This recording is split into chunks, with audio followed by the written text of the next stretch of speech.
in from the Supreme Court. Do stay on with me because women activists are now hailing this landmark judgment of the Supreme Court. Listen into some reactions coming in. One of the most progressive judgments coming from the Supreme Court, absolutely respecting the rights and the choice of women. Not telling women that their social status of being married or unmarried affects their decisions and right to have an abortion or not.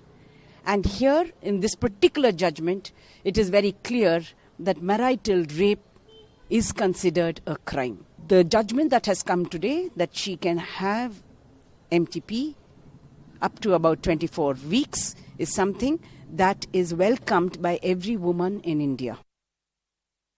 It is definitely a landmark judgment by the Supreme Court, and it perhaps will pave the way for criminalization of marital rape, which has been a demand for years together now. And to join us on this debate over discussion of whether or not we're headed towards that is an advocate of the Supreme Court, Ashwini Dubey. Zakia Soman, a women's rights activist as well as a co-founder of the Bharatiya Muslim Mahila Andolan, also joins us on this broadcast. And Ms. Soman, I'd like to begin with you. Like we've been discussing, it's about abortion rights and it is about marital rape. On two of those counts, this development coming in from the Supreme Court, this judgment coming in from the top court of the country is extremely significant because the Supreme Court made it very, very clear that any pregnancy that is caused by force of a pregnant woman is rape. It does not matter who the offender is, whether it's an intimate partner or whether it's someone you do not know.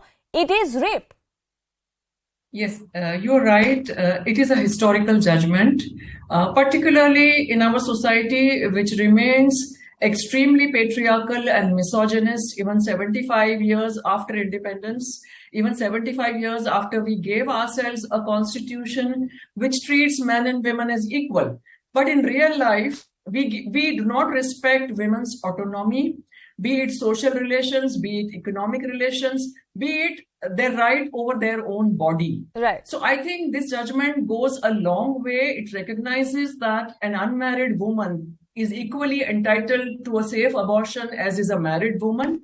It also recognizes the right to abortion of a married woman if conception in the pregnancy has happened out of unwanted and forced kind of a sexual encounter by the husband. So I think that's a historic kind of recognition of a social reality by the bench.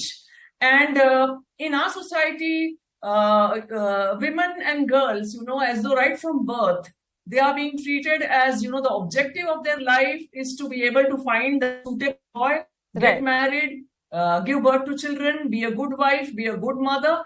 So the human potential of the girl child and the human rights of the girl child and the woman who are citizens in our democracy have forever been violated socially, economically, culturally, owing to tradition, owing to religion sometimes. So I think this judgment is really, really welcome. It is absolutely, and it is going to pave the way for perhaps even more historic judgments in the future. And I'd like to get